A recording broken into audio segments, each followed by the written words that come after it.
Ryo was a simple, weary man. He had not known a peaceful sleep for nearly 10 years. His entire life was an exhausting labor that gnawed at his spirit, and the only thing that kept him steadfast, preventing him from leaving everything behind, was his wife Mika and his daughter Kanami, who loved him sincerely. The moment he returned home, Mika greeted him, and he immediately asked about their daughter Kanami. Mika told him that Kanami had fallen asleep just a short while ago, but she had been persistently asking him all day to get her a small dog. Apparently, she had seen it at a friend's house and could not forget its face or stop thinking about it. Ryo was unsure whether they could afford to buy a dog at that time.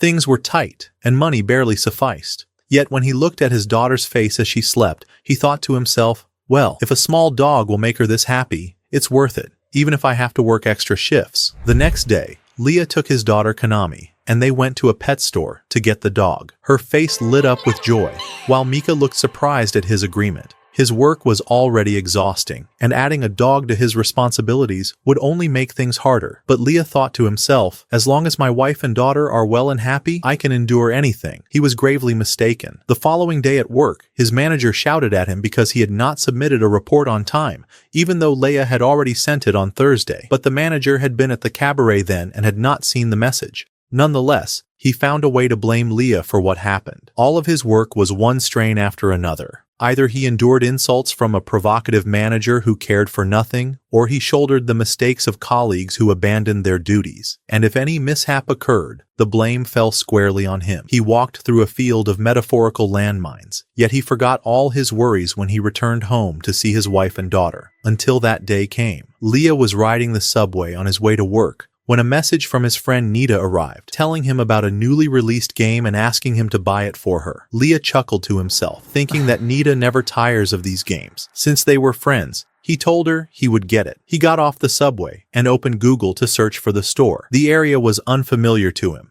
He glanced around, hoping to find something to help, but what he saw shattered him completely. He saw his wife Mika walking out with a strange man. He could not believe it. In fact, he outright refused to believe it. She was supposed to be with Kanami, on their way to sword training. So what was she doing here at this hour of the night? He returned home and asked Mika about her day. She told him that she had taken Kanmi to her training session. He had intended to confront her about what he had seen, but he remained silent. He thought to himself, I do not want to destroy my own home with my hands. He tried to convince himself that he must have misunderstood. It was impossible that Mika would betray him. Deciding to step out for a while to calm his nerves, he attempted to put his computer into sleep mode, but it would not respond. The system kept freezing, forcing him to shut it down and leave the house. He walked through the city until he reached the same place he had seen her the last time, feeling relieved that she was not there. But his relief vanished completely when he heard her voice on the phone, with the same man, and the disaster was that she had taken Kanmi with her as well. He kept telling himself, perhaps he is just a friend helping them. Then he heard Kanmi calling out to that man. Leah's world shattered entirely, and the next day, he returned to work, unable to believe what he had witnessed. He tried to convince himself that there had been some mistake, that what he had seen could not possibly be true. Suddenly, his manager arrived and shouted at him once again. Why are you slacking off? Leah explained that he had been waiting for the device to operate, but it was malfunctioning repeatedly due to security protocols, forcing him to take mandatory breaks each time. The manager did not listen to a single word, continuing to yell, and why take breaks at all? At that moment, Leah received a call from Mika, who informed him that Kanmi had suffered a serious accident and urged him to come to the hospital immediately. He ran with all his strength,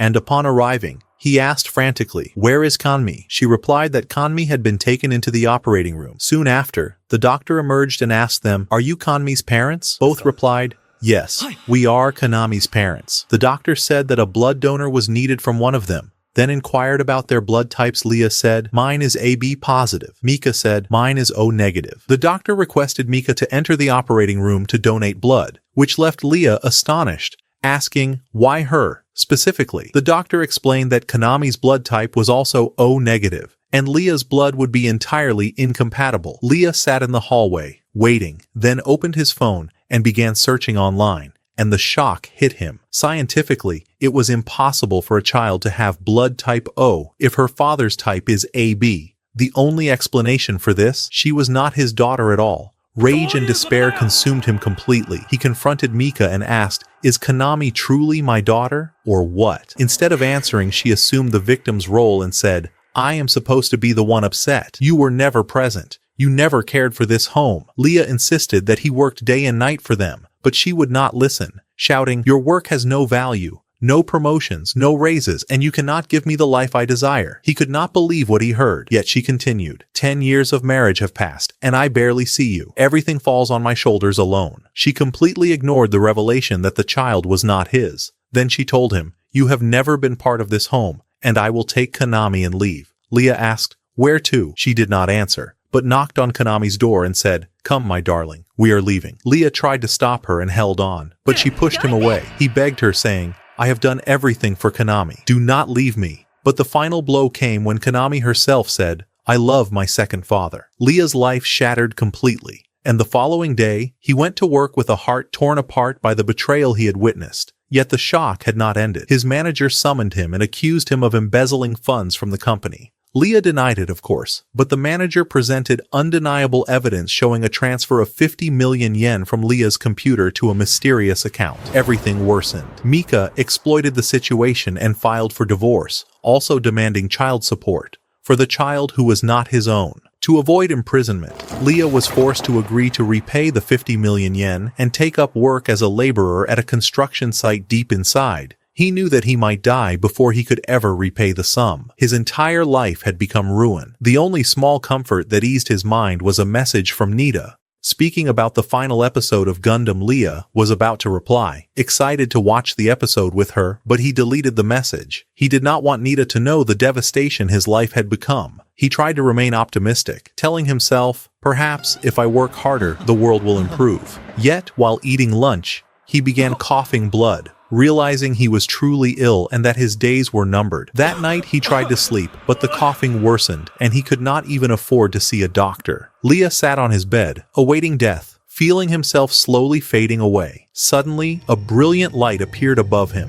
and a vision began to unfold before his eyes. The vision revealed that the person who had stolen the 50 million yen was his own manager, who was also the same man Mika had been unfaithful with. It became clear that all her claims of neglect and lack of attention were lies upon lies, and that from the beginning she had seen him as nothing, exploiting him financially, and participating in the scheme that had falsely accused him. Leah was struck with shock, unable to believe what he was witnessing. Suddenly, a mysterious man appeared and said to him, yes, all of this is true. Will you let them go unpunished? Liam had reached the point of explosion and said, no, they must pay the price, even if it is the last thing I do in my life. The strange man seemed delighted by the intensity of Liam's anger, and he said, it is good that I came to you tonight. He had not yet revealed his identity. Liam asked, who are you, and why have you come to me in the first place? The stranger began to explain to Liam that, in truth, he had taken an interest in him because he saw him as a good man. But Liam was not pleased with this statement and replied, yes, I was good indeed, and that is what made me lose everything. If I could turn back time, I would live my life selfishly, thinking only of myself. The strange man smiled, clearly pleased with Liam's words, and said, that is excellent, and that is why I am here now. I have come to give you a second chance, a chance to live another life in an entirely different world. All you must do is choose the world you wish to enter. Liam, half dead on his bed, did not know whether what he was seeing was real or merely a hallucination before death. Yet he told himself, if this is the last chance, I must choose wisely. He remembered the game he and Nita loved, and he chose a world resembling that game's universe, though he feared he might be born there as a poor farmer living on the outskirts of the planet. But the strange man said to him, I love you, and therefore I will have you born as the son of a count who rules an entire planet. For the first time, Liam felt a glimmer of hope, sensing that his new life could be far better than his previous one. With his final breath, he signed the contract, and his soul was transported to the new world,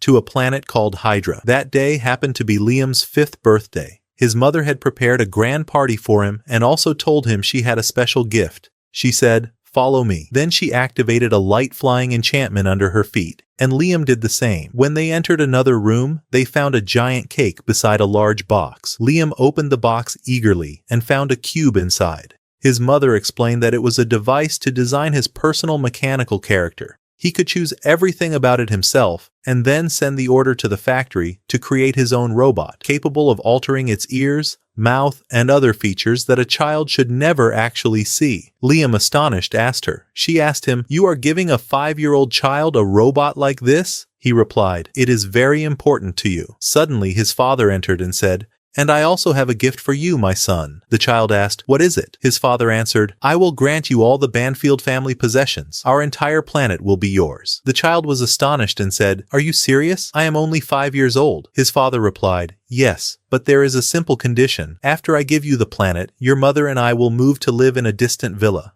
And all you need to do is send me a monthly allowance." The child had no awareness of power or authority and did not think about any of it. The man then brought out a contract and said, "Sign here." The child signed without reading a single line. Once he signed, the father took the contract and said, "Very well, let us live in peace." Then they left him alone. The young child did not even realize he had been easily deceived. But why did he not focus on those strange details? Because his attention was fixed on only one thing. "I will use my authority in this world so that no one dares to harm me." He felt indebted to that opportunity given by the strange man. Yet he did not know that the man thrived on grief and suffering. And as soon as he saw the child would travel to the other world, he decided to leave him with a bit of torment before he arrived. The story returned to Micah and director Liam, who were sitting in a restaurant, laughing and enjoying themselves. The director said to her, "Honestly, I feel some guilt for ruining Liam's life. He was an honorable man." But Mika replied, laughing, "And why should you feel guilty? He deserves it.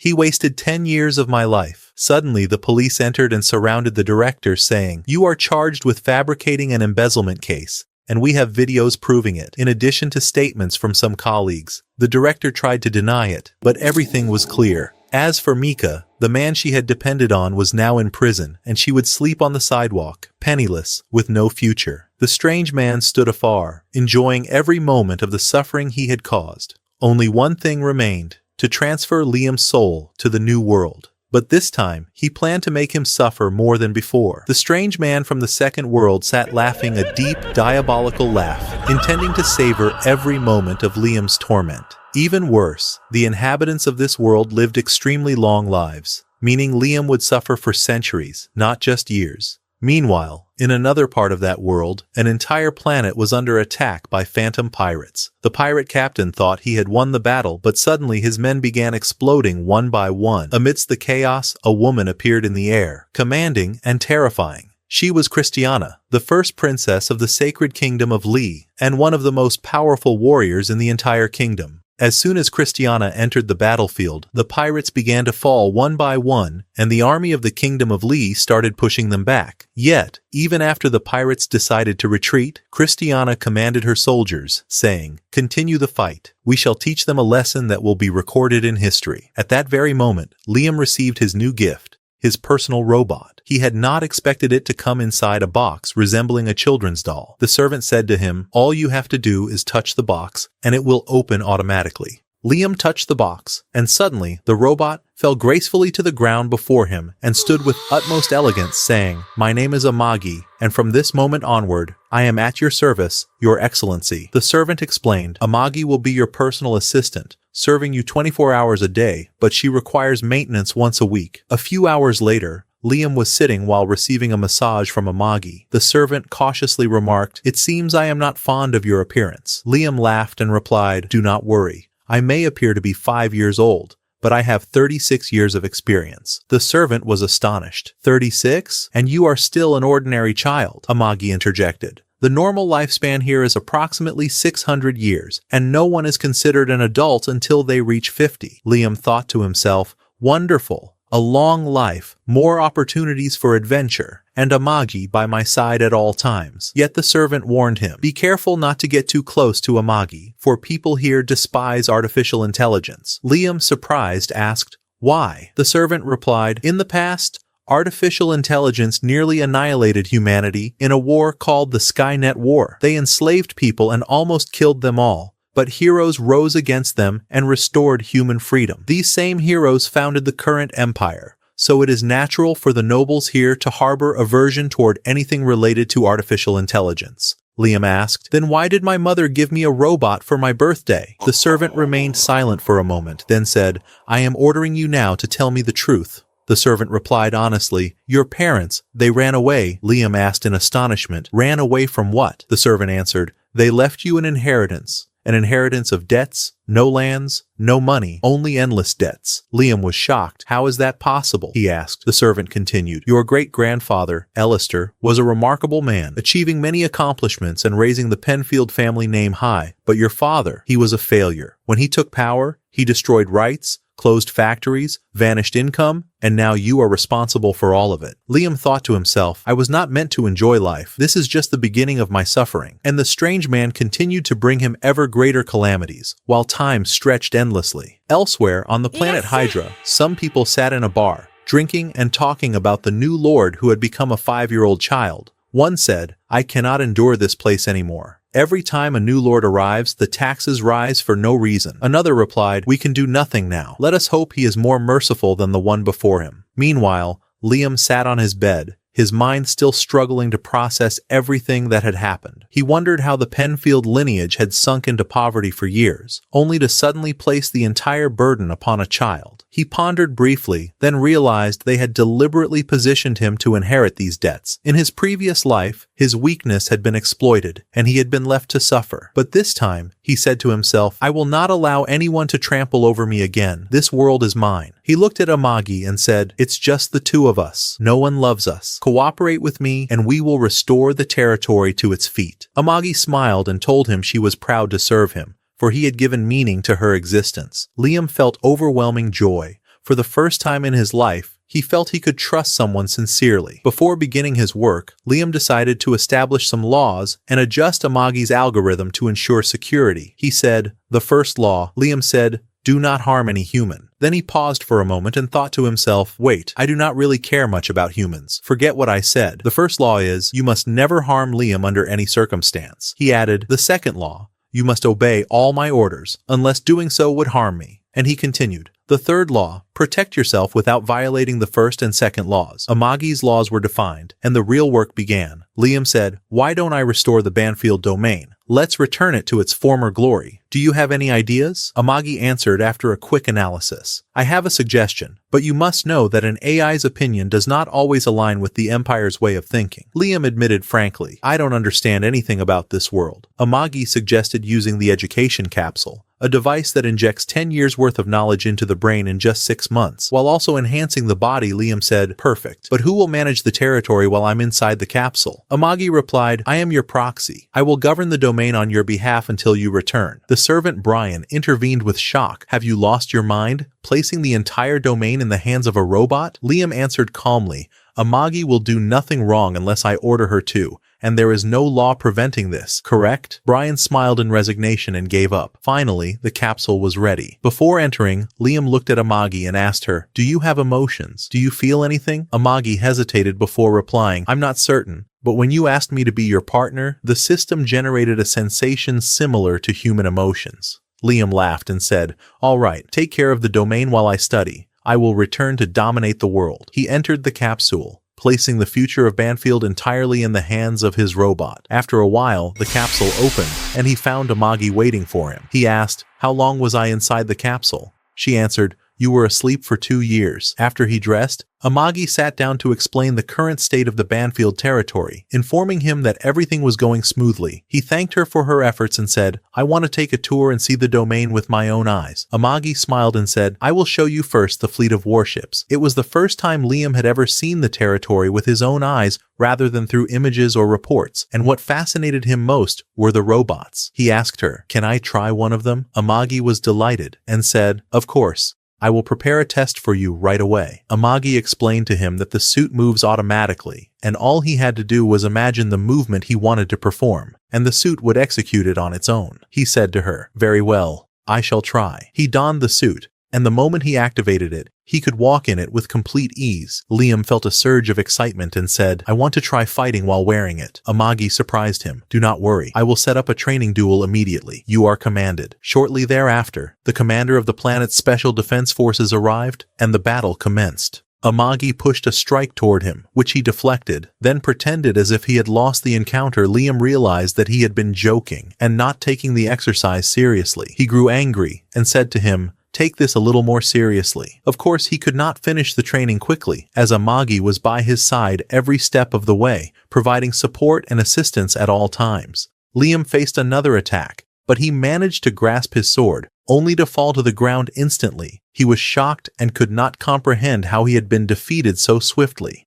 Amagi explained to him that the suit's movements are based on what the user imagines, and individuals with years of experience like the commander control it with precision. After this humiliation, Liam felt an intense fury and told his servant Brian, "Bring me a combat instructor immediately." Brian tried to calm him, saying, "Sir, there is no need to learn combat at all." But Liam was resolute. He could not accept the word no. In his previous life, he had been oppressed by those stronger than him, and he would not live the same way here. If he wished to be a powerful lord, he had to become strong. In a short span of time, Liam met a man named Yasushi, a skilled master in martial arts. Liam admired him at first sight and told him that he wished to learn from him. Yasushi agreed to be his instructor. However, Amagi felt uneasy and said, "I am not comfortable. Yasushi seems suspicious." Liam responded, "I know he seems suspicious, but he resembles a samurai, and I am drawn to his presence." Amagi then said to him, "Very well. Try it first before relying on it." Liam ignored her advice and asked Yasushi to give him a brief demonstration. Yasushi agreed and said, "Come with me to the forest." There he arranged some wooden pillars and before beginning said, "Focus carefully. This is a secret technique, and I will not repeat it in front of anyone." Liam said to Amagi, "Record everything that happens." Amagi began the recording. Yasushi took a stance, drew a part of his sword, and swiftly returned it. Suddenly, every surrounding pillar split perfectly in half. Liam was astonished. "Unbelievable.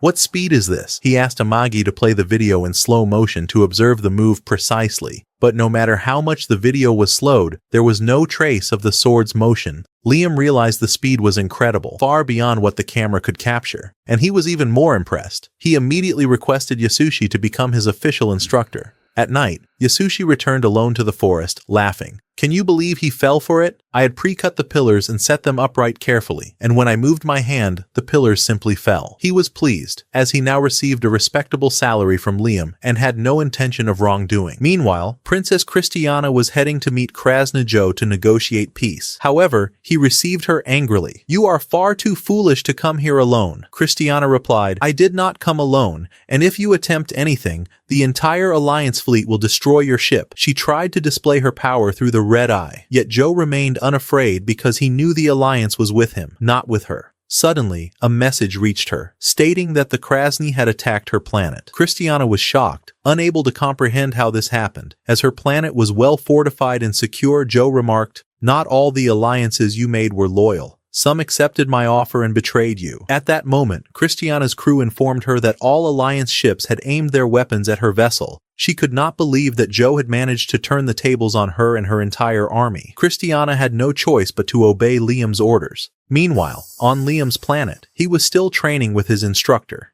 Yasushi. He was utterly exhausted, yet he had failed to master the flash maneuver, the spectacular move that sent wooden objects soaring. Liam asked Amagi if there was a way to learn this technique. But as Amagi was an artificial intelligence, she was not particularly knowledgeable on the subject. 3 years passed while he trained with Yasushi on the fundamentals of swordsmanship. Liam began to feel bored with the repetition. Amagi informed him that he had become highly skilled in the basics, and his level had improved significantly compared to before. Yet this meant nothing to him. He desired to master a showy maneuver that would amaze people. In the evening, Yasushi sat in his room reading manga, unable to believe his fortune. He had landed a well-paying position, despite being a mediocre swindler with swords. For the past 3 years, he had been teaching Liam simple moves and receiving a hefty salary for it. Liam wished that this situation would last all his life. Suddenly, Liam entered the room and announced that he wanted to learn the flash maneuver. Yasushi became furious, reminding him that he had promised from the start to teach that move only once, and if Liam was dissatisfied,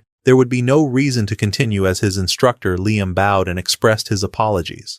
Yasushi said, "Very well, I will forgive you this time, but be careful not to make the same mistake again." As soon as Liam left the room, Yasushi exhaled in relief, fearing that Liam would discover that he was a fraud and did not truly know how to perform the move. Yet suddenly, Liam returned. Yasushi's heart trembled with fear, assuming Liam had come to uncover the truth. In reality, Liam had come only to inform him that there would be no training the following day, as he had a mission on the other side. On the other side, Princess Cristiana was a captive of Krasnojo, confined in her room. She asked him, "Do you truly intend to harm me?" He did not answer, merely insisting that she observe the scene from the front row. Cristiana did not understand Joe's intentions until she saw him. He ordered all the ships to aim their cannons at her planet. At that moment, Cristiana realized that he intended to destroy it. She sat crying and pleaded, "Stop! Don't do this!" But it was too late. Joe commanded his men to open fire, and Cristiana was forced to watch her planet explode before her eyes. On Liam's planet, he remained frustrated and unable to master the flash maneuver, yet he understood that he must focus on his duties as a lord.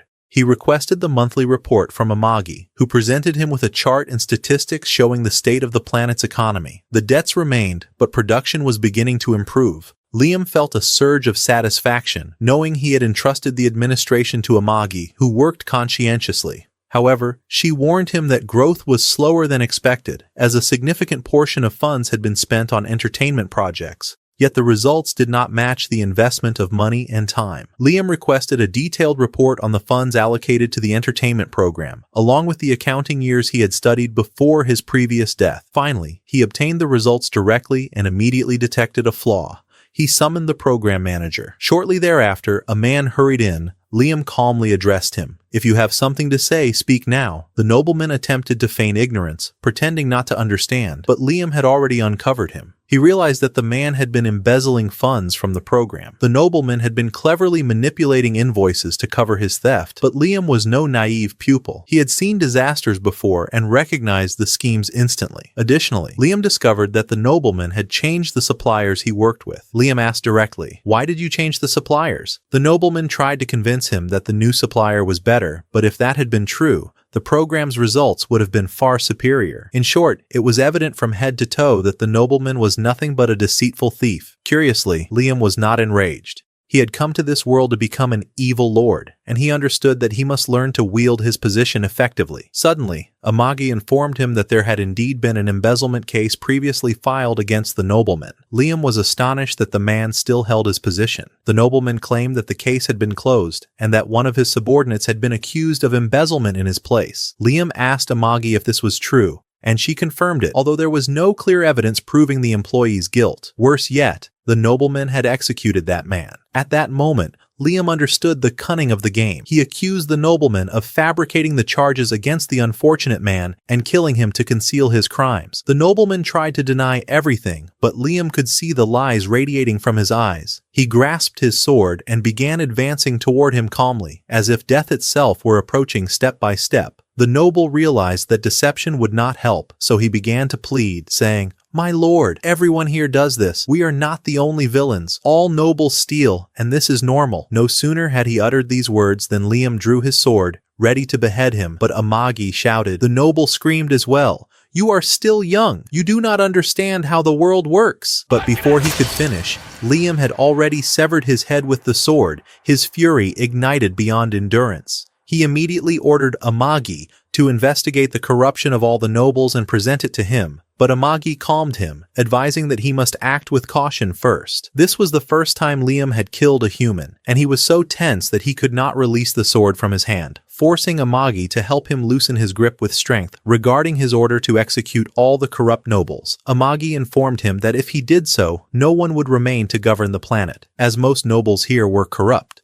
She suggested that he deploy a number of robot servants to manage the planet in their place. Liam trusted her judgment and approved the plan. After a short while, Liam returned to the training area. Now a master of the fundamentals of swordsmanship, he decided to train again with the combat suit. But before he could don the suit, Yasushi suddenly appeared and said, "Do not dream of becoming a powerful warrior while training with an automated suit." Liam asked Amagi, "Is there not another suit I can use?" She replied that there was a fully manual suit, but no one had ever been able to use it before. The truth was that Yasushi had invented this lie. He had begun to worry that Liam had truly become a professional swordsman, and if he developed further, Yasushi's position as a swindler would end. While searching the royal family's storage, he found a broken combat robot and decided to trick Liam into training on it, confident that a child like Liam could never control it. Indeed, Yasushi's plan succeeded. The idea took root in Liam's mind, and he was intrigued. Liam challenged himself in theory. He thought that if he could master the manual suit, he would gain an enormous advantage over anyone using the automated suits across the galaxy, and this training could greatly enhance his power. But before beginning, he needed someone to repair the robot.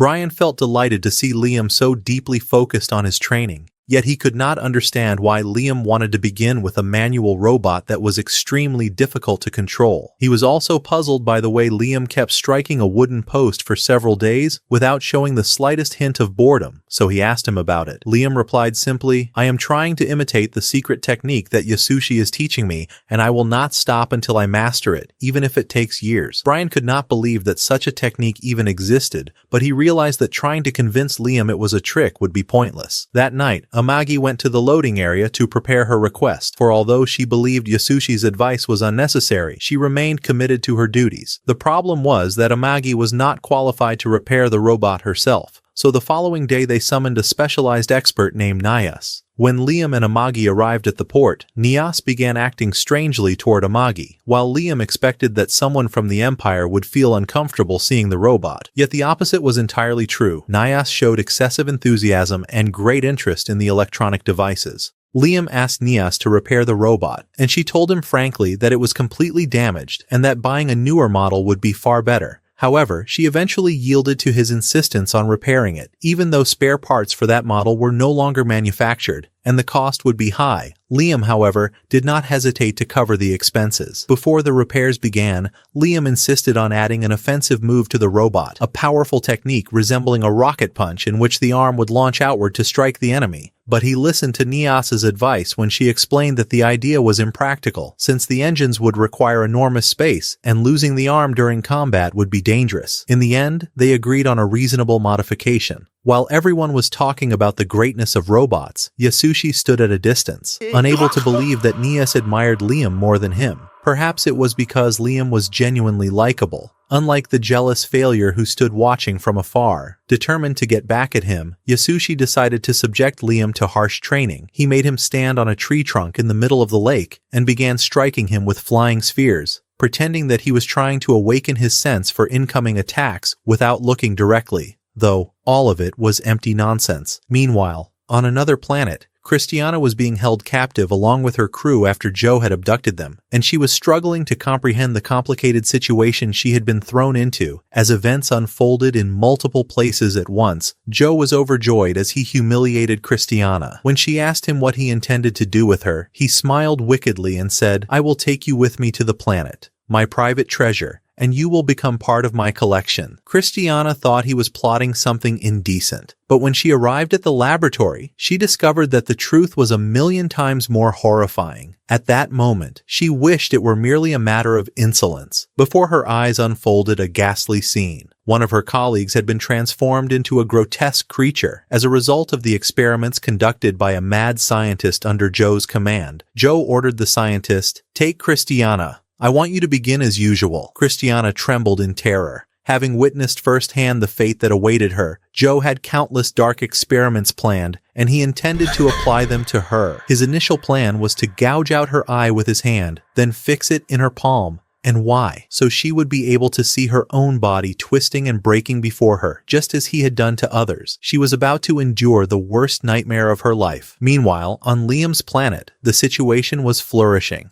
Under Liam's rule, the economy had improved significantly, and people were living with a happiness they had never imagined. Everyone was eager to see what Liam would do next to further advance the planet. Yet what no one knew was that Liam had drained a substantial portion of the planet's budget to repair his manual robot. Finally, Nias completed the repairs, restoring the robot as if it had just emerged from the factory. She was proud of her accomplishment and eager to show Liam how to operate it. The cockpit inside the robot had been slightly expanded to allow more comfort. As soon as Liam entered and was properly secured, Nias activated the engine. It started immediately and conducted a scan to register Liam as the official new pilot, meaning no one else could operate it. Liam was extremely eager to test the robot, but the moment he grabbed the control unit, he fell face first. He had forgotten that this robot lacked an automatic balance feature, and each step required manual adjustment. For any ordinary person, control would have been impossible. Yet Liam had trained precisely for this moment,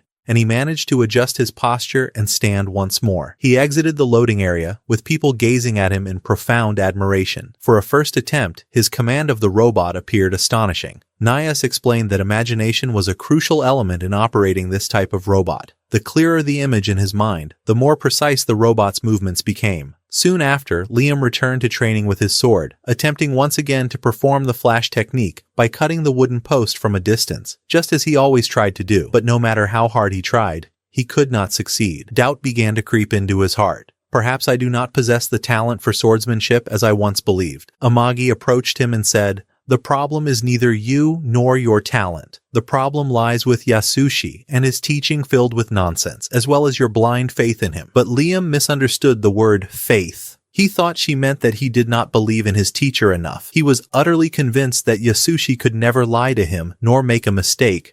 So he reached a strange conclusion. Then the problem is that I do not understand the master's lessons well enough. Suddenly he remembered that this world contained magic. He said to himself, "Very well, I will use magic together with the strike instead of relying on my muscles alone." And with that, Liam made a great leap forward in his training. From that day on, Liam spent long months training to combine swordsmanship with magic, until the awaited day finally arrived. He called out to Yasushi and said, "Master, come and see how far I have come." Deep down, Yasushi was certain that Liam would disappoint him as usual. But the moment Liam drew his sword, he unleashed a magical wave that split the wooden post in half from a distance. Yasushi could not believe what he was seeing, but he quickly put on the mask of wisdom and said, "Well done, my student. But you still have much to master before you can truly perfect the technique." After witnessing Liam cut the wooden post, Yasushi's expression flipped entirely in shock, and terror began to fill his heart. This boy is not normal. I have been lying to him all these years,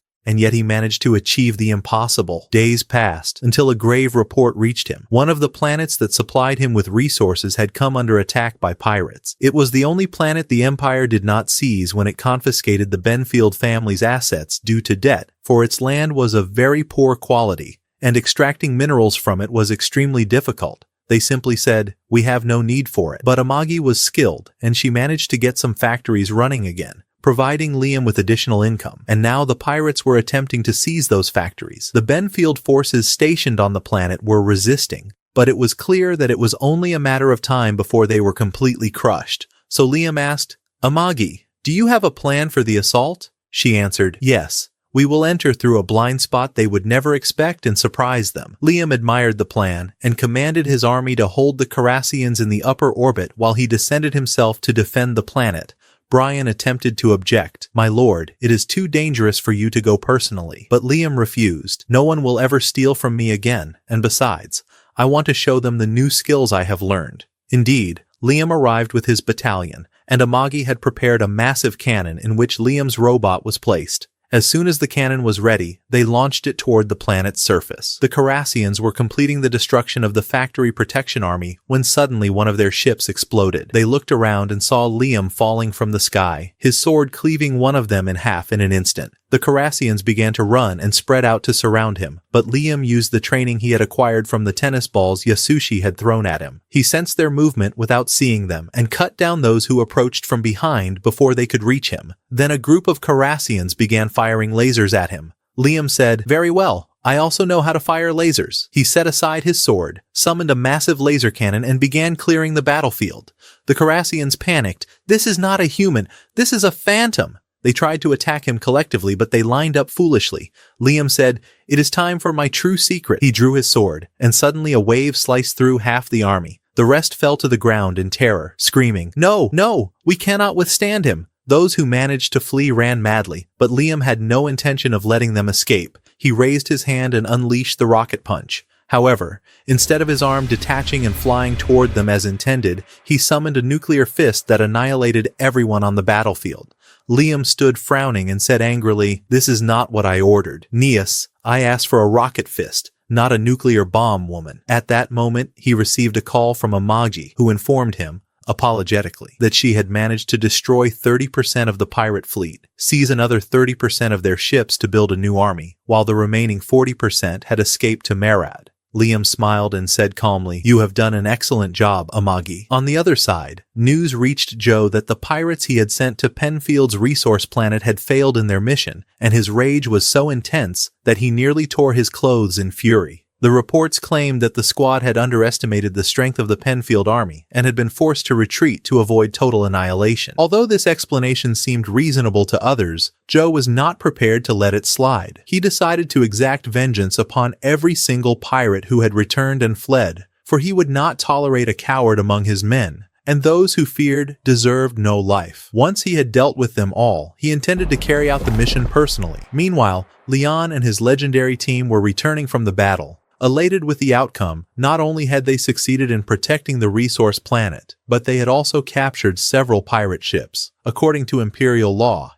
anything seized from a pirate ship, both the vessel itself and its cargo, became the rightful property of the captor. Fortune favored them, as the captured ships were filled with stolen treasures. Upon hearing the word treasures, Leon's mind immediately drifted to thoughts of gold and silver, but Brian informed him that what they had was far more valuable. After inspecting the ships, Amagi reported that they had discovered rare metals such as orichalcum and adamantite. However, Leon paid little attention, as these metals were primarily used for weapon making, whereas he dreamed of something akin to a diamond-encrusted crown. Brian could not understand his displeasure, for in this world, diamonds were merely shiny stones of little value, while orichalcum and adamantite were far more precious. Yet, as mentioned, Leon did not care. He only desired something that would make him feel wealthy. When Brian informed him that there was also some gold aboard the ships, Leon rejoiced and instructed him to mint a vast quantity of gold coins. Brian asked if he also wanted coins made from the other metals, but Leon refused. He was not foolish enough to squander them, intending instead to use them to manufacture weapons for the army. At that moment, Amagi pointed out a major problem. There was no skilled blacksmith they could rely on. Furthermore, the Penfield army had approximately 10,000 ships, but upon inspection, they discovered that most were non-operational. When orders to mobilize against the pirates were given, only 30% of the fleet could take off and participate in the battle. Amagi was astonished that they had emerged victorious at all, given that only 30% of the fleet had been operational. Yet, victory was achieved because the pirates had underestimated them. The rest of the empire considered Penfield to be poor, assuming the attack would be easy. Had it not been for Leon's exceptional leadership,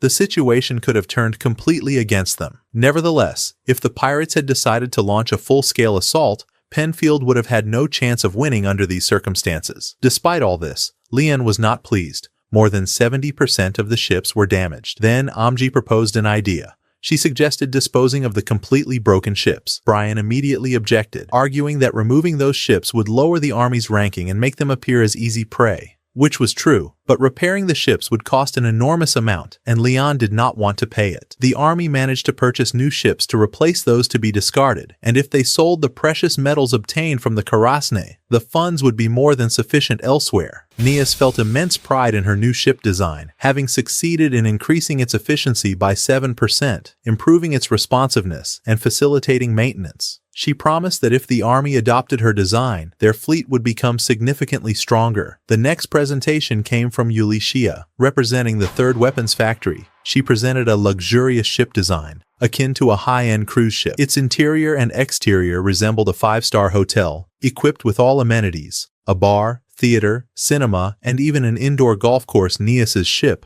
while stronger in combat, lacked these comforts, such as the golf course, which led the Imperial Army to choose Yasush's design. Instead, Nias objected, claiming her ship was far superior, as it focused all resources on enhancing combat capabilities. Yasushi countered, stating that her ship's power was not lesser in battle, and that strength relied not solely on weaponry, but also on the crew managing the vessel. A well-rested crew, comfortable after a long day, would be ready to fight with full vigor. After the presentation, Yasushi left, elated and triumphant at the army's choice of her design over Nias. Yet Nias told her the game was not over. She might have lost this round, but she would prove her design's superiority in actual combat. The problem was that Nias had spent her entire budget. If she could not find a buyer for the ships the army had rejected, she would go bankrupt. While pondering this, an idea struck her. She recalled someone insane enough to purchase them. This man was Leon, who had been willing to pay a vast sum to repair an old robot. Surely he could afford to buy the ships that nobody else wanted. Meanwhile, the mentor amused himself by playing pranks on people, deriving pleasure from their suffering. Yet what he witnessed now could not compare to the true agony that Leon had endured. The last time he saw him, The New World had sent him to the people of Zabala, who dumped debts upon him and fled. His planet was supposed to have been destroyed and erased from the map, yet the surprise was that it had become a thriving world, with life proceeding in the best possible way. The guide was deeply puzzled, yet he still held on to his final card. In the past, when Liam had requested a sword instructor, the guide sent him a fraud named Yasushi, a man who did not even know how to hold a sword. There had been no real way for Liam to learn anything from him. But inside the tavern, the locals were speaking about the flourishing economy under Liam's rule, and how everyone had become happy with his governance. As for Yasushi, he sat alone, depressed and annoyed with Liam. He knew he was a swindler, and he knew he had tried to get Liam killed by giving him impossible tasks, yet Liam had actually learned and mastered techniques that even Yasushi himself had never heard of. When the guide overheard this,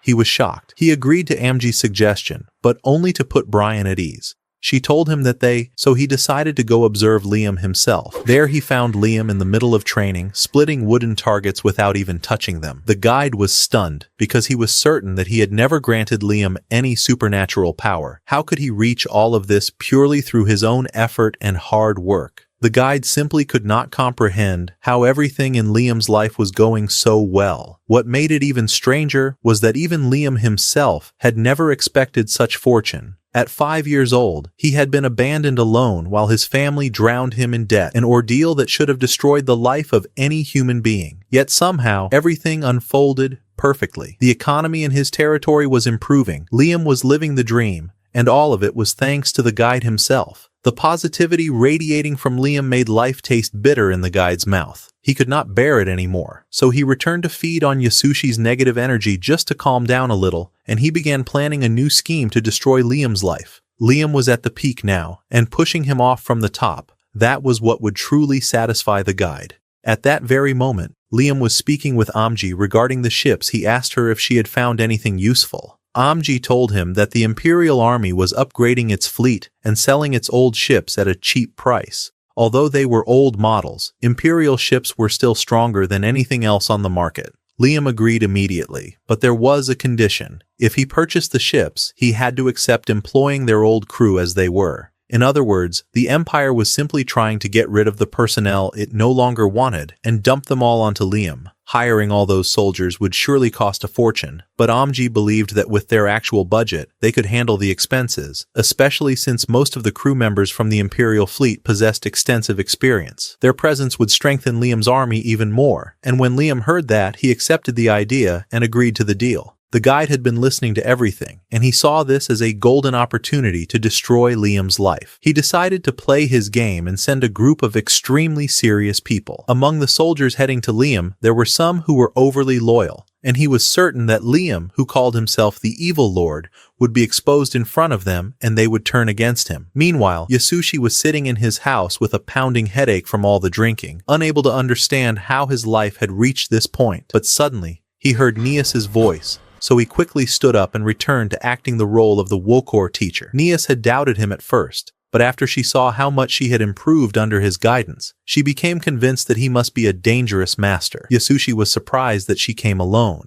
He thought there might be some kind of opportunity with her or something, but she had only come to ask a few questions about Liam, nothing more. She and Mez wanted to know how to make Liam listen to their marketing offer without appearing in a bad way. So she asked Yasushi, in a roundabout way, how to make a man be in a good death. Yasushi misunderstood her, of course. He thought she was trying to seduce him, but he was afraid she might see him as too close to dying. But Nias kept begging him because she truly needed to know how to win Liam to her side. After seeing her like that, he opened his heart and began telling her all his fantasies. Things that were completely twisted upon twisted. Nias stood silent, unable to respond from the shock, and Yasushi began to worry that he might have said too much. Strangely, she sincerely thanked him for the advice. A few hours later, she arrived at Liam's palace, hoping to charm Liam and make him buy her ships. Liam might be kind and soft-hearted at times, but he was not stupid. He immediately understood she was trying to sell him something. She told him honestly that she wanted him to buy the new model of warships she had personally designed, but he refused without even listening to the details. So she pleaded with him to at least hear her out first. He replied that he had already bought some used ships from the army, then asked her what benefit her new ships offered. She tried to convince him with numbers and statistics, assuring him that the ships were strong in their design, and although she was convinced, she had never tried selling them to the army. Having failed at the previous exhibition where no one bought anything,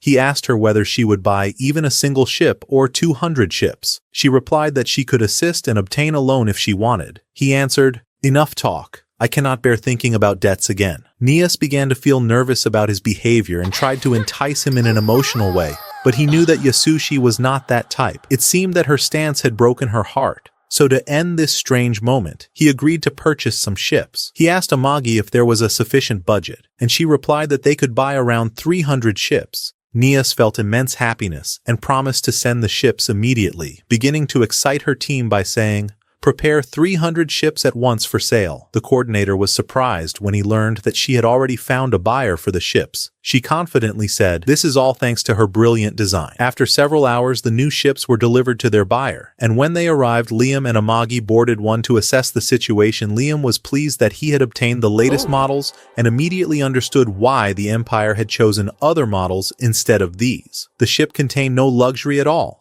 Nias defended her design, insisting that luxury was unnecessary in combat, which was true, but humans also appreciated comfort. To complete the transaction, Nias requested Liam's signature on the delivery receipt, but she wanted to ask for something else. She inquired whether she could obtain some of the Corsair ships he had recently seized, but he refused immediately, stating that he intended to integrate them into his fleet. They tried to persuade him, but he remained firm. Nias proposed a compromise. They could provide her with a single ship on the condition that she modify the rest of the Corsair ships to integrate with Liam's system, because Corsair ship technology was very strange, coming from outside the Empire, and it had to be adapted to work with the fleet. He agreed immediately, as the modification was far less costly than extracting the technical information from the foreign technology. When Liam asked about the matter, Nias suggested they go see one of the Corsair ships themselves. The three went together, and the ship's appearance was completely different from any ships Liam was accustomed to.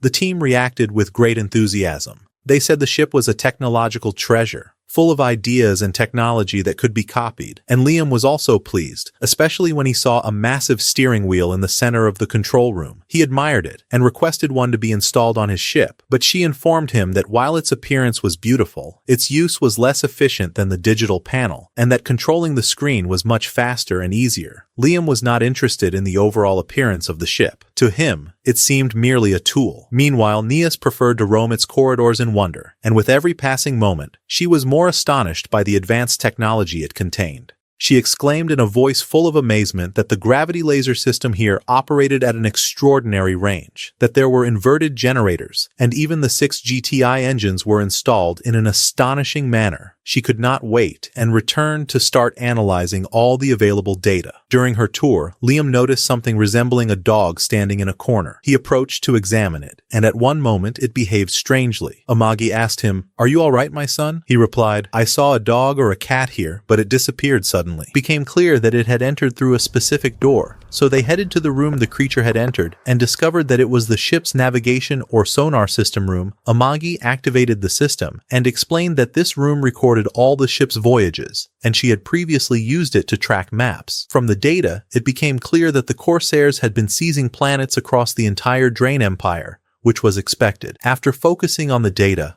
Amagi discovered a strange pattern. Every time the Corsairs conducted a raid, they returned to the Empire via the transit gate, then made a small jump to the borders. This region had, for years, been the scene of conflicts between the Empire and other forces, making it extremely difficult to monitor, and an ideal base for the Corsairs. Liam asked for the coordinates of the small jump, but she told him they changed every time the Corsairs returned from their raid. Amagi began analyzing the coordinates she had obtained, mapping the ship's route, and discovered that it corresponded to a small wandering planet deep in space, following an irregular path, making it nearly impossible to reach without knowing its location in advance. Amagi said she suspected this might be the Corsair's secret base, but he replied confidently, No, I've watched plenty of Corsair films. This planet is definitely a treasure island, and they store all their loot there." After gathering the necessary information, Liam asked her, "What do you intend to do now?" He asked her, and she answered without hesitation, "We will attack the planet."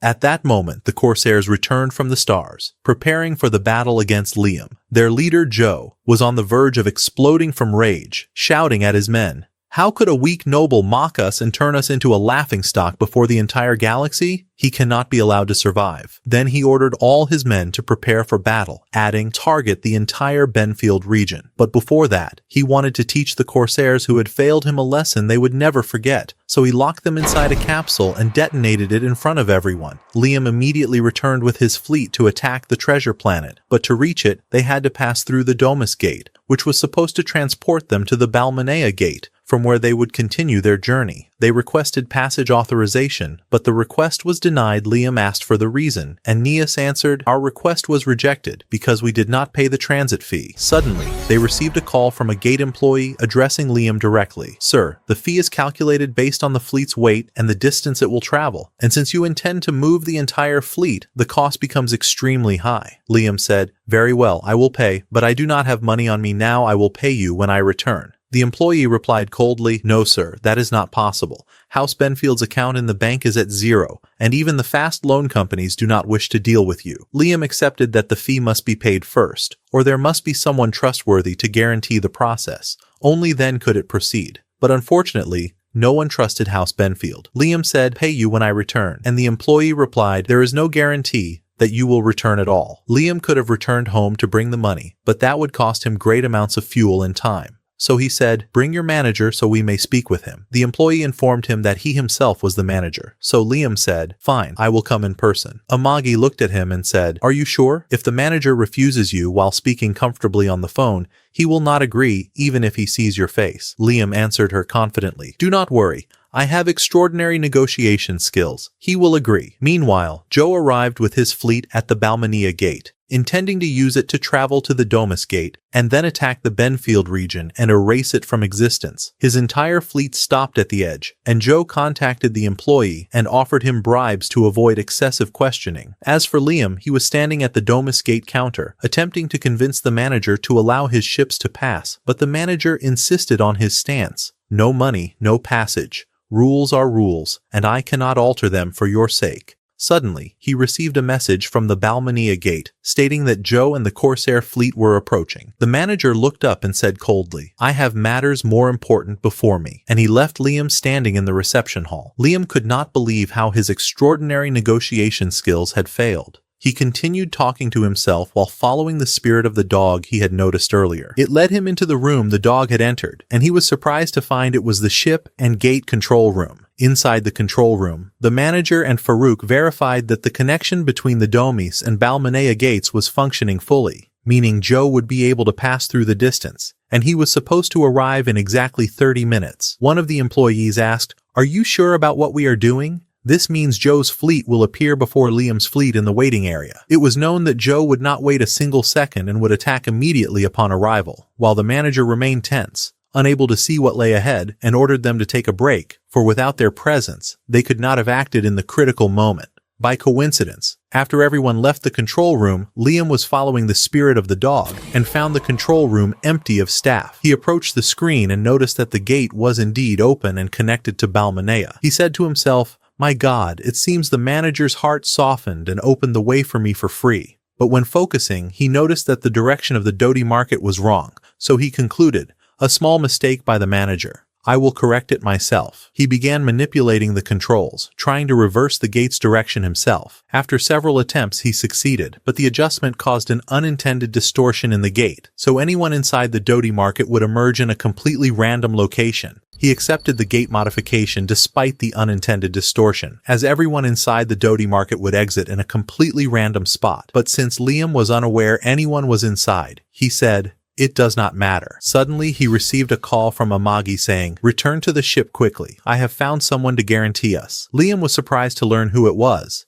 and when he returned, he realized it was Nias, who felt that the least she could do was help, especially after he had saved her when he purchased her ships and left her some of the Corsair ships as well. Liam thanked her sincerely and said, "Fine, I have prepared the gate in advance. Let us move." Indeed, the fleet began to move, and after half an hour, they arrived at Balmanea. Only a short jump remained to reach the wandering planet and begin the mission. As for Joe, he was still trapped inside the Doti market, unaware of Liam's trick on him. After a long while, he began to suspect something was wrong. Suddenly, the crew informed him, "Boss, we are approaching the exit of the gate," Joe smiled, saying, "Finally." But the moment they exited, he was shocked to find his fleet placed within the Imperial Fleet training area, in front of more than 100,000 ships, a disaster not to be underestimated. No one asked about them. At the same time, Liam arrived at the planet and ordered everyone to prepare themselves and begin the attack immediately. There were about 20,000 Corsair ships, more than 3 times Liam's fleet, but most were stationary and unprepared, so the sudden assault wiped them out quickly. Some ships attempted to respond, but Liam activated his robot and stood on a massive weapon aboard his ship, telling Magi, "Strike toward the heart of the battle." Indeed, he rushed to the center of the fight, eliminating the Corsairs one by one until all sounds of resistance ceased completely. When he saw that the battle was nearly over, he ordered his army to clean up the remaining forces while he went to search for the treasure himself. He entered the planet's core and encountered some Corsairs, wasting no time in dispatching them. When he reached his team's captain, he found that Liam had completed the mission alone. The captain informed him that they had also eliminated the Corsairs in their area. Liam commanded everyone to finish clearing the path while he proceeded to locate the treasure room. Suddenly, he saw the glowing dog again and decided to follow it, and this decision proved wise as it led him to the control room where the scientist and his men surrendered immediately. Liam was pleased that the plan had succeeded completely and asked about the treasure's location. The scientist replied,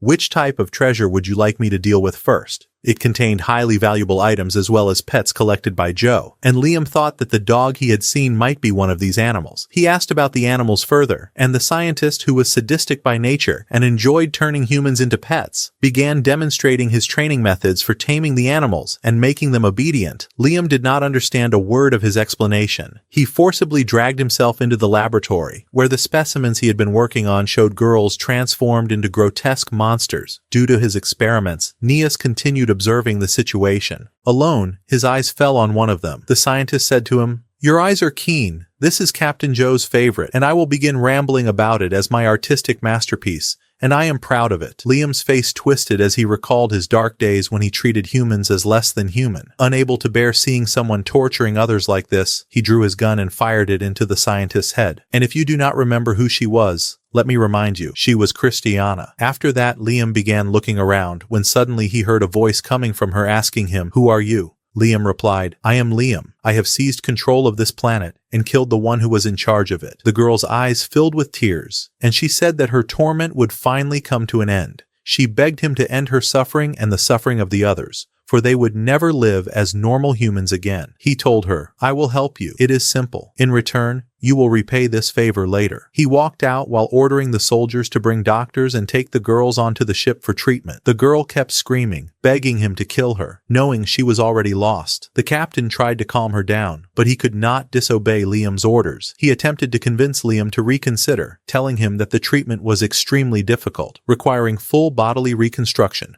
rare materials, and highly skilled doctors, and that it was simply not worth the trouble. But Liam replied, "I am in a good mood, and it wouldn't hurt to do some good from time to time." At that moment, he received a message from Amagi telling him that they had found the real treasure room. Liam was delighted and said, "Good, now we have the funds to treat the girls." Returning to the present time, Liam went back to his planet, and Nias came to visit him. She already knew he had triumphed over the pirate base and told him to buy some additional warships as a form of celebration. Liam told her, "Stop the scamming already. You're just robbing my money." But Nias insisted that her ships had proven useful and that he had earned a lot from the attack, so he needed to invest properly. She tried to seduce him again, but Liam was in no mood and had no intention of falling into her traps. He told her, "Be quiet." When seduction and threats failed, Nias reminded him that she was the one who had secured for him the authorization to enter the space gate, so he agreed to listen to her request. He asked Amagi, "With our current treasure, how many ships can we buy?" Amagi replied, "After subtracting the essential expenses, we can buy around 5,000 ships." Liam was shocked, but Nias immediately rushed forward saying, "Perfect. I'll prepare an order for 5,000 ships." Liam ran after her, trying to catch her before this madness turned into reality. Meanwhile, Yasushi was walking through the corridors. He was thinking of a new idea to ask for money from Liam, and by chance, he saw Nias passing by, speaking on the phone. saying that she had requested a massive order after she had been humiliated and exhausted herself completely, as usual. Yasushi assumed that Liam was treating it like a game, and from that anger, he felt an unexpected thrill, something the mentor had been waiting for, hoping he would drown in negative emotions. At that moment, he was still searching for Nias, but Yasushi found her first. He said, "Follow me," and led her to the training grounds. There, he covered his eyes and placed weight on his sword to enter an impossible type of training. This time, Yasushi unleashed dozens of drones, firing tennis balls at Liam from all directions at speeds faster than ever. Liam could not even react in time to block them and was hit repeatedly on the head. Then Yasushi increased the force even more, knocking Liam to the ground. Liam shouted, "I cannot block all these strikes with a single sword." Yasushi replied coldly, "Stop making excuses. You must find the solution yourself." These words ignited an idea in Liam's mind. He decided to use magic as he had before, but this time defensively. The magic transformed into a barrier, which immediately succeeded in deflecting all the tennis balls away from him. Yasushi stood astonished before Liam, then returned the balls toward the drones, destroying them all with a single strike. Afterwards, Liam removed the cover from his eyes and cast a sharp glance at Yasushi. "That's better, Yasushi," he said. Yasushi's tense face began to twist with stress and hallucinations. He was a genius and would soon discover the truth. If exposed, his corrupt officers would kill the legends he had defeated among the Corsairs and erase him from existence. He decided to flee before Liam understood the entire game. Liam asked, "Where are you going?" Yasushi replied, "I have taught you all that I know, and there is nothing more to say. You must now train in your own way. The path of the sword is endless, my son." Liam shouted, "I am not done yet. I still need training." Yasushi retorted angrily, "Stop pampering me. I am still learning too, and my path is long. Clinging to me will only slow me down." Then he turned to Liam seriously and said, "Consider this officially. You have graduated. You are now a master in the path of the sword, and your responsibility is to spread the blink technique throughout the galaxy." Liam smiled and said, "Very well, I will do it." As soon as Yasushi turned, he sped away at maximum velocity. Liam had never felt such satisfaction in his life. His debts were reduced, his lands flourished, he had defeated some Corsairs, and his mentor's recognition filled him with pride. He raised his eyes to the sky and said, "Thank you, mentor, for everything." However, the mentor, feeling the overwhelming surge of positive energy emanating from Liam, feared he might collapse, and he ran away before the tidal wave of energy could engulf him. Liam now faced a new challenge. He had arrived in this world determined to become an evil leader. Yet since his arrival, he had not committed a single act of evil. To truly establish his sinister rule, he needed to focus on three things: power, wealth, and women. The classic cliches of any villain in stories. He already had power partially secured. He was a sword master, backed by a massive armed fleet and possessed destructive robots. This left him with wealth and women. Liam received an offer from businessmen of a prominent company to meet him. Sir Thomas accompanied him, carrying a highly valuable shipment. Liam greeted him, saying, "Bravo, you have defeated the Corsairs," and then went straight to the point. "Let us see the shipment." Thomas presented the cargo of gold, which excited Liam slightly. But he quickly remembered that gold in this world was cheaper than dirt, almost like copper, and was mostly used in technical devices, rendering its actual value nearly negligible. Thomas requested a favor from Liam, explaining that trade in space was extremely difficult. Due to the Corsair threat, he asked for some ships from Liam's fleet to protect his shipments. Amagi informed him that the soldiers were ready and awaiting his orders, and that these missions would grant them valuable experience. Liam agreed on the condition that he receive a larger quantity of gold in return. Thomas gladly consented. Upon returning from the meeting, they noticed that the 5th Field Province was thriving astonishingly, despite Liam's young age and limited experience in leading people forward, a rare occurrence for any ruler. The people did not understand why he valued gold, but it did not concern them. He was selling it to a scrap merchant. Liam was pleased, and to increase their confusion, at that moment he hugged the gold and kissed it, which bewildered the servant. Liam explained, "Gold is a symbol of prestige and power," and asked Amagi to use the gold to build a massive swimming pool. The servant understood and remarked, "Yes, correct, and gold is pure, clean, and hypoallergenic." Liam replied, "That is not exactly the reason." Yet he was happy, because he had received his first bribe in life, marking the beginning of his path to wealth. Having secured power and wealth, the remaining matter was women, a desire Liam wished to experience as a human. Given the betrayals he had endured in his previous life, He chose to refuse traditional offers and decided to marry a married woman as a personal challenge. He then went out into the streets to search for women, for he had never left the palace and knew nothing of his cities or the culture of his people. He encountered a very beautiful girl, dressed attractively, and approached her to converse, asking if she would accompany him. She agreed immediately, but suddenly, a pink-colored secretion resembling a balloon emerged from her nose. Liam was shocked, as was Ak, when he saw that everyone around him carried the same balloon in their noses. It turned out that this was the latest fashion in his kingdom, called nasal balloons,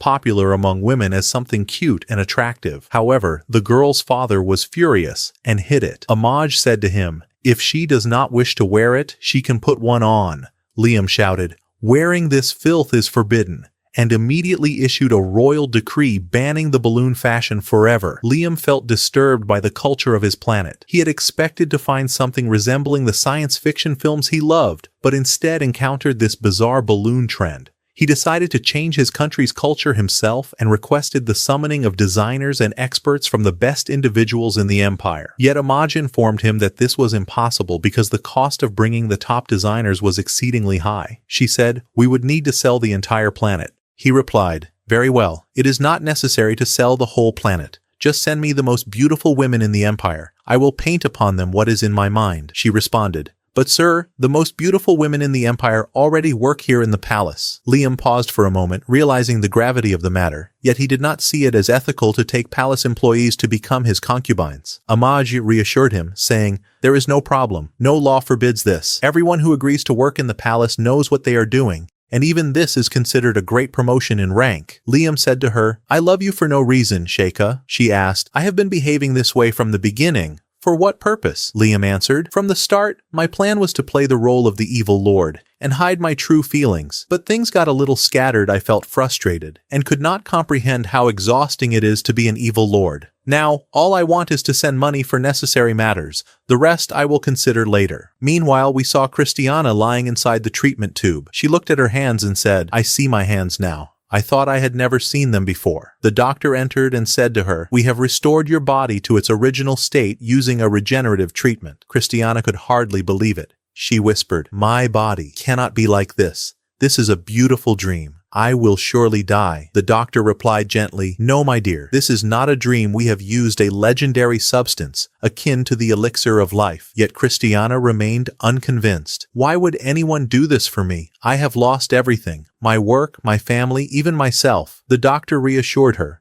"No one asked you to pay anything. Everyone transformed under this treatment did so by the order of the legendary Lord Benfield. However, the Lord requested a simple favor in return." Cristiana realized that the boy who had saved her so many years ago was the same one standing beside her now. She swore to repay his kindness, no matter the cost. Afterward, they went to the local bar where an old customer entered, requesting his usual drink and offering a round for all the staff on his account. The waitress, surprised by his generosity, greeted him warmly. "Welcome," the man said. "I have become a manager, and I care deeply about my staff. Anyone who wishes to work in the market is welcome." The waitress replied, "No one is available. Everyone is short-staffed." The man explained, "The emperor destroyed the Corsair army and used their treasure to develop the city." The people rejoiced at the determination and progress, while the old man quietly wished for a moment of rest. The waitress remarked, "Sir, you came here especially for this." In the background, the mentor sat listening to the conversation, tense and angry. He had always believed this land should be indebted and ruined. Now, seeing Lord Benfield's plans succeed, he began to suspect that something had gone terribly wrong. Meanwhile, we see the fleet of legends under Commander Liam and Nias, praising Liam, calling him the true brave prince, expressing gratitude for the opportunity to serve with him. Even the mentor listened, waiting for the moment these men might turn against him. Yet all swore complete loyalty to Liam, making the mentor realize something was indeed amiss. Next, we move to Yasushi, who sat enjoying his reward from Liam. However, upon seeing Liam on the television honoring him and his master for mastering the flash strike, fear gripped him. He thought to himself, "I must escape." This stirred the mentor's anger even more, as he had expected this man to be homeless and helpless by now. The spirit of Joe's fleet finally felt as though it had escaped death. Joe asked about the remaining ships, and his deputy replied, "We still have 30,000 ships left, but the 2,000 we used as bait were swallowed by the Empire's forces." Joe did not care, for he regarded them as prisoners of war, and sacrifices were necessary. Joe wondered to himself, How did we get out of there? And how did we end up in the middle of the Empire Fleet's training zone? It was clear that their destination was the Benfield territory. The deputy believed they needed to escape through a gate called DOS Gate, but the gate's settings were likely incorrect. Joe grew furious and said, "I will teach those lords a lesson they will never forget for betraying me." At that moment, the guide appeared before him and asked, "Are you certain your anger is directed at the right person?" Joe was startled and asked, "Who are you?" The guide replied, "My name is," then asked, "Do you remember who you were supposed to fight?" The guide cast a spell on Joe, restoring the memory of whom he was meant to fight and mentally programming him toward Liam. Joe regained his objective and decided he must attack Benfield. He directed his fleet toward the planet, saying, "I will make them regret it. Once we finish resupplying the ships, we will head to Benfield and destroy everything." The guide agreed and told him, "Exactly, advance and crush them with your massive fleet. Let them suffer." Then he vanished. We shift to Liam, who was sitting and eating among his attendants, each performing her assigned role. Amagi asked him, "Do you like the food?" But he was not concerned with the taste. He had lost his appetite entirely, thinking to himself, "I have become the prince of evil." Amagi noticed he was lost in thought, so she prepared the food the way he liked it. Yet he ignored it and did not want to eat. He was thinking of leaving the meal untouched without letting guilt bother him. Amagi tried to speak with him while he was preoccupied, but he refused, for she knew he preferred to enjoy his meals in silence. She asked, "Shall I bring you some women from the base?" He replied, "Do you approve of that?" She said, "Yes, it's fine." Then she added, "And if you wish, I can bring them to you right now." Liam answered, "I do not want any other woman." Amagi did not know that he already had one, so he did not need more, and she told him, "Very well." She then said, "I am not a woman. I am an artificial intelligence, and I will not be able to give you an heir." He questioned her again, and she replied, "I do not understand the point you are referring to." He told her, "Good, for I am an artificial intelligence, and I possess no awareness of consent or refusal. What matters to me is that you are happy." Liam grew attached to the artificial intelligence with a sense of affection, seeing a future where everything might collapse if such a force was not handled wisely. She asked him, "Do you want me to bring you women?" He did not answer her immediately, for she had noticed that he already had many. She then asked, "Do you see these robots you have? Are these your women?" He replied, "Stop asking these questions." She said to him, "But Brian will be extremely angry if I do not bring elegant women to the place." Prime did not explain his point of view to her, for he did not understand the dreams of men and women who welcomed this situation as if it were something simple. After that, Okada came out, planning to impose heavy taxes and fill his pockets like the evil prince, while in truth he was drowning in debt, exactly as he had been in his previous life. Amagi asked him, "What do you wish to accomplish, O evil prince?" He said to her, "Raise the taxes and make the people suffer." She told him, "That will increase the revenue, but it will destroy the land in the long term, and we do not recommend that. However, we can study the condition of the people in the city of Benfield and raise the taxes if necessary." He answered her, "I do not want difficult ideas. I only want to misuse my authority and become a tyrant, and that is all there is to it." Amagi thought for a moment and said to him, if he did that, he would not be able to repay his debts, reminding him of the days he was tortured by collectors in his previous life. Then she asked him, "Do you not feel satisfied with your current life?" She was prepared to do all she could to help him solve his problems, and despite the debt, he was managing land after land, even leaving his former family behind, mastering the flash technique, seizing the pirate's treasure, gaining wealth and power, and everything was progressing well. Most importantly, Amagi was with him, and these reasons were enough to make him fully content with his life. Thus, he saw this as the perfect opportunity to fulfill his ambitions, immerse himself in his authority as the evil prince, and celebrate his good fortune in his new life. Meanwhile, Amagi could not understand his thinking, and said to him for the third time, "My son, I am an artificial intelligence, and it is difficult for me to understand what goes on in your mind, but I will assist you in anything you desire." Then we moved to her cleaning room, where the robots were still at work. One of the robots spoke, saying that she had tried to change her hairstyle to distract Liam and prevent him from noticing her, yet Liam discovered it, and he pushed them all together despite their bodies being nearly identical. Shirani told them that she considered this moment very precious and had recorded and kept it, but Archmi and Shiomi objected, saying that they wanted to do the same action. At that moment, Amagi appeared and told them that she would not allow it. Shirani had not imagined that what she did might upset Liam, but Amagi told her she would confiscate the video and present it to Liam, asking her, "Were you joking with her? You must not leave such data behind," and then depart. After that, she left, and it seemed that the AI here began to change. Then we went to her office, which Ibrahim entered, informing him that he had very bad news. The Krasna had declared war on them, and thousands of ships were gathering at the planet's borders. Liam saw that announcing their war in this manner was relatively civilized for the Krasna, as they usually did not launch sudden attacks. Amagi, however, saw that they were only giving them time to grow fearful because they had invaded the pirate treasure island. If this were revenge, they would not stop at killing only a few individuals. Liam knew that the leader of the pirate soul was a man who enjoyed torturing and dismembering families. Amagi observed that he possessed immense power, which made him arrogant enough to declare war openly. Afterward, Bran decided to gather the judges and officials for a meeting. There, he informed them that the Krasna leader was named Joe, and that he wanted money, women, and men. One of them asked, "And why does he want men?" Bran replied, "For war. Do not let your imagination take you elsewhere, my friend." This statement ignited Liam's anger, and he thought to himself, this man is truly evil. Bran was surprised to see Liam start preparing to depart for the city of Benfield. But in truth, Liam was irritated because he felt that he was not as evil as he should be. One of the officials suggested negotiating with the Krasna and attempting to resolve the matter peacefully, but Liam asked, "The strength of these pirates, what exactly is it?" Brian answered, "They have 30,000 ships." Liam then asked, "And how many do we have?" Brian replied,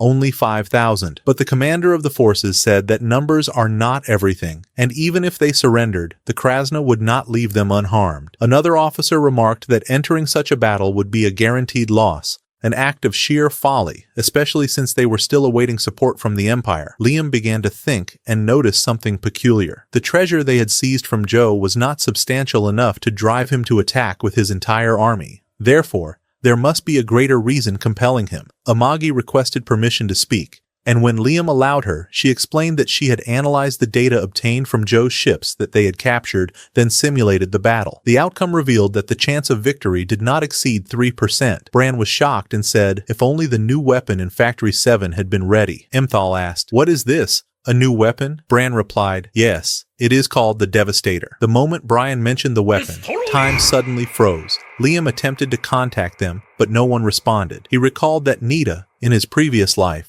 had told him that time stoppages were deliberate in 90% of cases. At that moment, the mentor appeared. The mentor said that he wished to take some of Liam's time, but Liam refused, stating that he faced a significant problem that required immediate resolution. The mentor replied, "I am the one who brought the Krasna." Then he asked, "Isn't the city of Penfield drowning in debt?" Liam answered, "Indeed, and these debts slow me down and prevent me from doing what I desire." The mentor said, "And that is precisely why I brought the Krasna to you. They possess an enormous amount of treasure. If you defeat them, it will all become yours." Liam listened intently, as the mentor explained that the Krasna treasures he had previously seized were insignificant, but if Joe were victorious, he would gain both honor and immense wealth. The mentor added that everything had been planned from the beginning so that Liam would appear as a simple man starting from the bottom, making his fame all the greater upon reaching glory. A surge of excitement seized Liam, and he turned to the mentor asking, "Have you considered all of this?"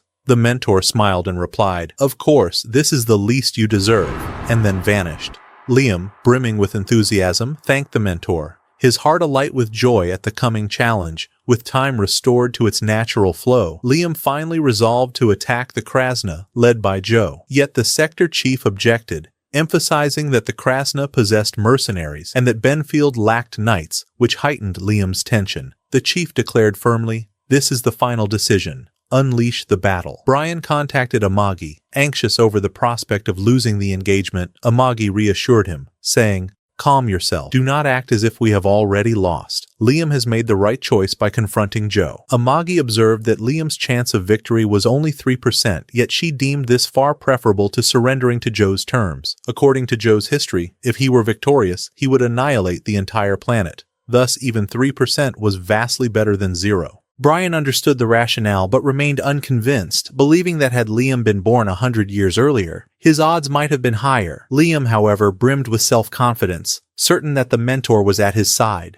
His mind delved into visions of the spoils and treasures awaiting him after the war. From afar, the mentor watched, a bitter pang of resentment swelling in his chest. His negative emotions toward Liam's success grew, and he wished that the Krasna could capture Liam, turning him into their plaything, torturing him daily to savor the dark feelings Liam would emit. Meanwhile, Joe addressed his forces, proclaiming that anyone who delivered Liam alive would receive a double reward. His enthusiasm to make Liam his new plaything was evident. When asked about Liam by his secretary, he replied, "I do not love him. I seek merely a new amusement." He openly revealed his intentions to torment Liam's people after the war and transform them into monsters. Liam's followers, who had initially doubted him, began to grasp the gravity of the situation. They discovered that Liam possessed not only a remarkable political mind, but also unparalleled skill in the art of the sword. Liam was pleased when he learned of the announced bounty on his head, and said to himself, "The Krasna think they stand alone, but I will seize their treasures." After 3 long and tedious days, nothing occurred except what transpired on the front lines, where the second-in-command reported that Liam's army was exhausted, while the vast number of Krasna posed a serious concern. Liam had no choice but to descend directly to the battlefield. As he prepared to issue his orders, he adjusted his communication device, ready to mobilize. When contact was cut off and Liam could no longer communicate with the fleet, a massive swarm of pirate ships suddenly appeared above his vessel, causing the fleet to scatter. Yet Liam remained steadfast and observed, with utter coldness, that their plan was foolish.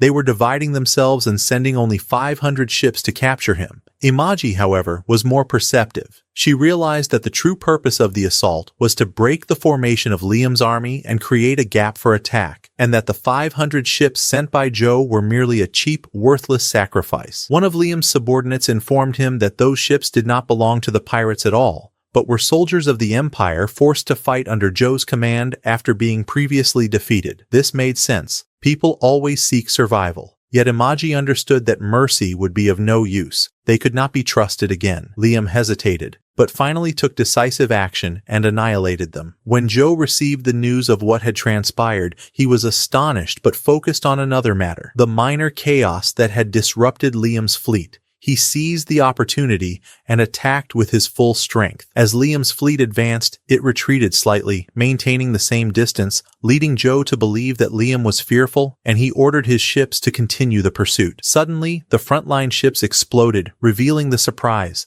The entire space was filled with mines hidden by magic. Joe could not believe he had fallen into such a simple trap. Yet relying on his numerical superiority, he ordered his forces to press the attack and traverse the mines, fully aware that the front lines contained only Imperial soldiers, meaning he was sacrificing them, not his true Krasna men. On the opposing side, Liam's soldiers used their own bodies to shield his ship, ready to sacrifice themselves for him. Liam rejected this, shouting loudly, "I will not allow a single one of my men to be harmed. Announce to all that I will annihilate every enemy, and as long as I live, no ship shall ever breach my planet." He decided to mount his combat robot and appointed Amagi as the deputy commander. Amagi immediately began calculating the strategy at high speed and prepared to execute his orders, saying to him, "Good luck, my lord." Then he entered his robot, heading into battle, while Amagi assumed control of the ship and began issuing commands to launch Liam into the fight. She went to order the knights to prepare the remaining ships for departure, but the knights could not believe that a machine could command them. They said to themselves, "How could a mechanical being guide us? We are humans, not toys." Amagi tried to explain to them that Liam was going into the battle himself, that he would not leave anything behind, and that if they did not support him, he would remain alone and die. She told them, "My loyalty belongs to no one, neither to you nor to the people.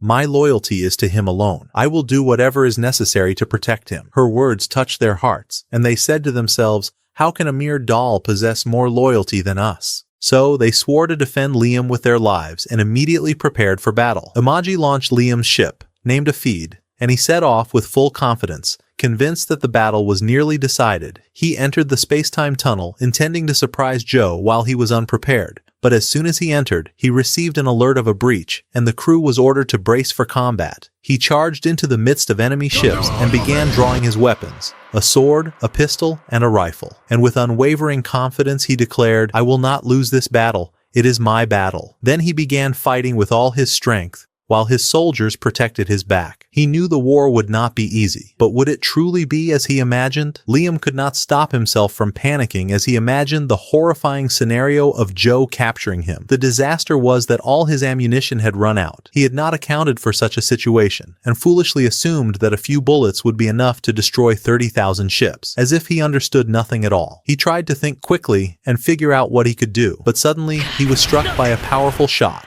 one strong enough to let him know that someone had deliberately fired it at him with great force. Indeed, an enemy fighter had reached him. But strangely, Liam did not feel disturbed. He felt joy, because finally, amid all that chaos, a strong warrior had emerged to face him. He drew his sword and said confidently, "Come on, let's shake the world." But as soon as the knight in front of him attacked, Liam was taken aback when the man said, "What is this? You are not weak at all. Your sword is heavy. Where did you learn this?" Liam raised his chest with pride and said, "I learned according to the style of the blade of the Flash." The knight stared at him in bewilderment and said, "What style is that? I have never heard of it in my life." Liam's anger ignited and he shouted, "How can you not know it? My commander uses this style, and it is the greatest of all. Clearly you are ignorant." But the knight was unconvinced and said confidently, "I have fought warriors from the strongest academies, and if this style were real, I would have heard of it." Liam replied with irritation, "Then take it." And with a single strike, he killed him. Suddenly, he realized that perhaps it would have been better to leave him alive, to go out and tell the world of Liam's monstrous power. But time had passed. He then decided to leave some skilled fighters in a state between life and death so they could spread his name, serving as his personal advertisement. Nevertheless, the Akrasna remained unconvinced of his strength. They kept repeating, "How can a noble and poor fighter like him possess such power, such a weapon, and such armor?" Liam's anger flared and he attacked them with the flash sword technique, pressing his assault relentlessly. Suddenly, he received a notification that a part of his armor had been damaged. He discovered that his robot could no longer withstand his violent style, yet he said to himself, "This is not the time. I must continue the fight." Another enemy then attacked the ship he was commanding. Liam began to retaliate, but this time he started losing many enemies at once, and it became difficult to remain dominant while fighting alone. The fighters aboard the ship began to feel fear and said to him, "We can no longer endure this." Then came the shocking news. The probability of victory had dropped from 3% to only 1%. Suddenly, before he found himself completely surrounded, a new ship descended from the sky. It was Cristiana, returning to the battlefield stronger, smarter, and more ferocious than ever. She began fighting alongside Liam, and Amagi did not stop either, starting to communicate with the 3rd and 7th armies to acquire new weapons. The second phase of the battle began, and the intensity of the attack slightly eased. Cristiana descended upon the enemy like vengeance incarnate for what they had done to her. It was clear she had come to erase them completely, and she greatly assisted Liam. Yet Liam was annoyed, for he was the unparalleled villain, meant to be the strongest always, not to have someone else seize glory. He summoned the same rocket punch that had struck No previously, but this time he modified it so he could control that arm. With a much larger sword he then summoned, he delivered a flash strike that completely shifted the balance of the battle. The entire fleet stood astonished at what they witnessed, and Cristiana was amazed by what she saw. As for Joe, he trembled inside his ship. The probability of victory had now risen to 83%, and Liam remained determined to crush his enemies. He knew they were numerous, but that did not concern him. Their number, however vast, held no value in his eyes. What pleased him most was that he would receive rewards for their heads. As he fought, Cristiana watched him with great admiration, impressed by his skills, acknowledging that she had never seen anyone like him before. Truthfully, she was enjoying every moment. Looking at him, she was lost in thought, reflecting on his image and all he had done for her, unable to imagine her life without him. While she was absorbed in her thoughts, a knight attempted to attack her, but she was Cristiana, the queen of skirmishes. She unleashed her pent-up fury, a wrath born from the harm inflicted by Joe and his crew. She fought mercilessly, so much so that her attendants grew anxious. She was not known for losing control in such a manner, which indicated that she was on the verge of collapse unless they succeeded in calming her. As for Liam, he had his own motivation. He remembered those who had demanded debts from him in his past life, recalling the cruelty they had shown him. He resolved that any villain confronting him would be defeated without mercy. In the midst of the battle, Amagi informed him that a fleet of knights was approaching. He turned on them and defeated them with a single strike. The knights aboard his ship looked on in astonishment, unable to deny that he must always remain on their side. For if he became their enemy, inevitable destruction awaited them. This child's life had never been easy, gentlemen. His parents had left him a poor, bankrupt city, yet he had built it into a prosperous, powerful metropolis under his reign. Even now, he fought far from it to protect his people and to ensure the knights would not attack his city. Everyone was certain of one thing: even if the city ever fell, as long as Liam remained alive, he would restore it to its glory, making the destruction of the city essentially impossible. Amid the war, he noticed a formation of ships resembling a central headquarters. He attempted to attack it, but a strong shield protected it. He drew closer and discovered that breaching it was impossible. As soon as Amagi saw him, she immediately sent assistants to penetrate the shield. From her ship, she directed all their fleets to fire upon the shield simultaneously to weaken it. They unleashed a fiery blue beam that persisted until the shield finally shattered. As soon as the barrier broke, they began bombarding the ship responsible for its operation, creating a small gap in the shield. Liam passed through it while the others continued firing. Joe's assistant reported that shield ship number 58 had been breached, and they were instructed to deal with it immediately. Joe ordered them to close the gap quickly, but they did not realize that the very person they were trying to stop had already entered and was advancing relentlessly toward them. As Liam progressed toward the heart of the ship, Joe began to feel tension when his assistant informed him that the enemy was approaching them at rocket-like speed. Joe looked at the shield Liam was wearing and saw it was of the Avid model. He immediately ordered his knights to kill him at once. Yet his aide informed him that most of the knights had already been defeated, and the few remaining could barely maintain the shield. When Joe realized that the tide of battle had completely turned against him, he decided to flee rather than end up as a slave, ordering that the survivors be left behind. No one could believe that a single commander had destroyed the entire fleet, and Amagi announced that the rate of survival for individual escapees was minimal, adding that she would report the events to the leadership. Joe demanded the ship's pilot to accelerate, but it was impossible, for Allied knights were on the way. Allies. That did not matter. Survival was paramount. Unfortunately, he could not reach his ship and struck a part of it with force. Realizing that the ship could not escape, he ordered the use of a small escape vessel to ensure the survival of those on board. As Liam attempted to flee with the escape ship, he realized the true objective was the treasure. He informed his knights that the time had come to reclaim the treasure specified by the mentor. His knights warned him that advancing inside the enemy vessel could be dangerous, as Joe might detonate it, but he did not heed their warnings, reasoning that if Joe had intended to commit suicide, he would not have tried to flee in the first place. Despite the warnings, they entered the ship, his knights guarding him and instructing him not to advance to the front lines. Liam, undeterred, moved forward and noticed hidden knights around the ship, eliminating those before them. Suddenly, a group of heavily armed fighters appeared, attempting to protect him and ordering him to retreat. Yet he refused, standing resolute before everyone. These knights, who had formerly served nobles, knew that nobles were akin to thieves, each acting for personal gain. They resolved to confront Liam but suddenly froze,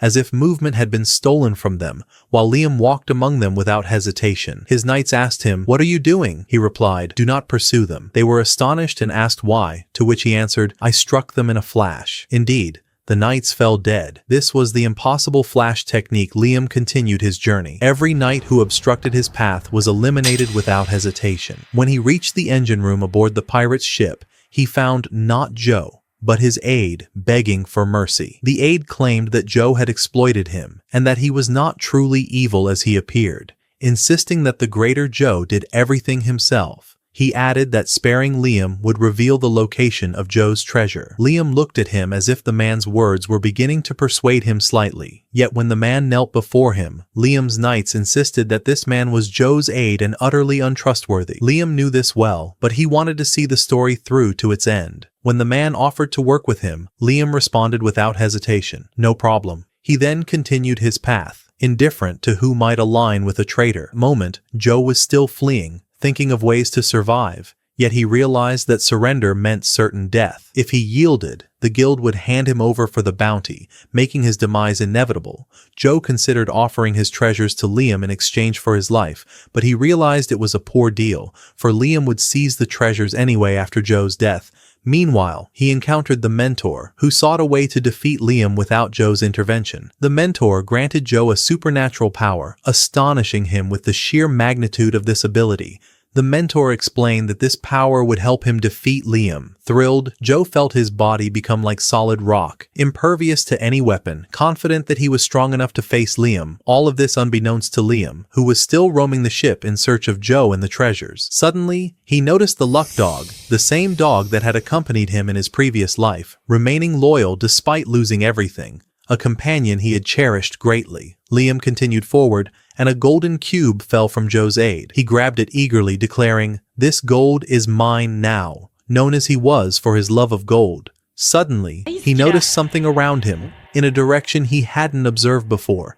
At the end of the corridor, he found a blocked passage, yet he sensed something significant there. He ordered his knights to demolish the wall, and upon entering, he found his intuition was correct. A pile of ancient artifacts. The knights declared that these artifacts would bring substantial wealth, but Liam was unconvinced, fearing they might be fake, as had happened with the collectibles in his family home, all of which had turned out to be imitations. Upon closer inspection, he discovered a light and swift sword, immediately becoming attached to it and deciding to take it. One of the knights advised him to keep it carefully, as it was a valuable relic. Liam replied, "What use is a sword that cannot be wielded in war?" Things were going smoothly, until he received news that his knights were facing Joe's monstrous creature, which was killing them. Despite their use of every weapon at hand, guns were ineffective, and even the bazookas yielded no results. Joe shouted in anger, while the knights contacted Liam, pleading with him not to charge into the heart of the battle. Yet, of course, Liam leapt directly into the fray, attempting to strike Joe from behind with his sword. However, the blade could not pierce Joe's body, and Liam realized that Joe had become as solid as steel. Undeterred, Liam switched to his new sword and wielded the katana, severing Joe's hand.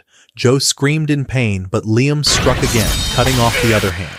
Even then, Joe did not surrender. He attempted to attack Liam, but Liam evaded his assault, leapt behind him, and severed his legs, leaving Joe sprawled on the ground, powerless to resist. When the knights called out Liam's name, Joe was shocked to discover that his opponent was the noble known across the planet. He begged Liam to spare his life, offering treasures equal to the bounty placed upon his head. Liam refused, declaring that all the treasures he now possessed were his, leaving Joe only the satisfaction of taking the bounty. Humiliated, Joe attempted to attack Liam once more, but Liam swiftly cut off his second leg. Realizing he had no escape, Joe pleaded for cooperation, claiming he possessed power that could be of use. Liam paid no heed. He sought only to claim Joe as his bounty. One of the knights asked Liam if he truly intended to take Joe. Liam replied, "Yes, for the bounty will indeed be of use." The knight responded, "With criminals like Joe, the bounty means either death or life, and since Joe has killed many, it is only right that they avenge themselves and strike him down. That is your command." Liam then returned to his ship, instructing the knights to care for the survivors.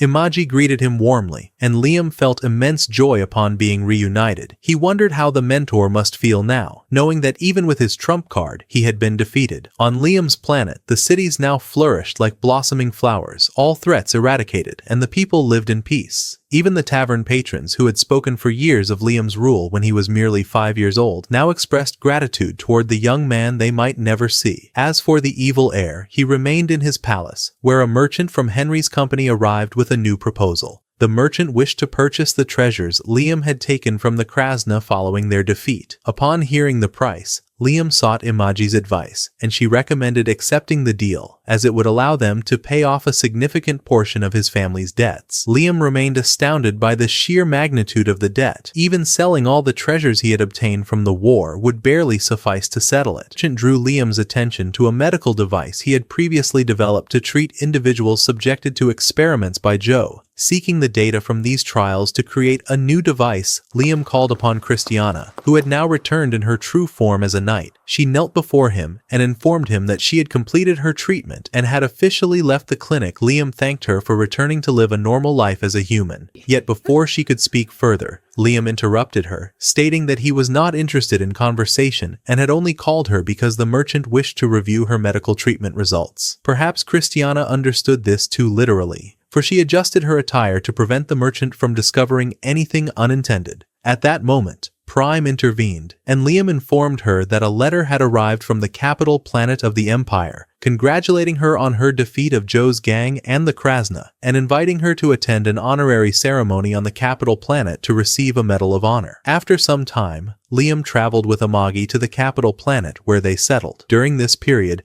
Liam encountered 4 strangers whose identities he did not know, which angered one of them. Questioning how Liam could not recognize them, Amagi informed him that one of them was his father, and he finally remembered the man who had imposed all those debts upon him when he was 5 years old. His mother was also present alongside his grandfather and grandmother. She still loved him silently, feeling rivalry because of her attachment to Amagi, who had been his 5th birthday gift. She advised him to distance himself slightly from Amagi, as the empire did not favor intelligent doms. Liam's grandfather commanded him to dismiss Amagi, mocking him by saying he still required a governess, despite Amagi having grown up. Amagi stepped back to spare Liam further embarrassment, yet he requested that she remain by his side, having grown weary of his family's interference. Finally, he asked them what they wanted from him, and his father candidly replied that their sole goal was for Liam to pay their bills. His parents provided him with a monthly allowance, yet his mother was dissatisfied with these funds. Liam returned to his decisive demeanor, affirming that he would grant a fixed sum of money each month. Amagi smiled faintly, realizing that those depleting his wealth were not truly his family, but intruders. Liam drew his sword and declared that his fortune and lands belonged solely to him, that no one else would have authority over them, and that his former family had now departed. He resolved to return later when his mood had improved. Then he turned to Amjaja and said honestly, "You alone are my family in this world." At the same time, the mentor grew increasingly frustrated and decided to exploit his power to influence Liam's family, attempting to brainwash them into formally requesting a change of the head of the family so that he could seize control of Liam's possessions. Should Liam resist, the mentor planned to hire assassins to eliminate him. The mentor was confident that this plan represented Liam's inevitable end, yet the dog of fortune, who had saved him countless times before, was watching everything and might protect him once again. While the mentor and his family were talking, Amjaja passed through the corridor and noticed the dog emerging from one of the rooms. She approached the door to observe what was happening, using her technological eye to scan the room and identify who was present and what was occurring. She noticed Cliff and the others. Instead of knocking, they stood listening to the conversation.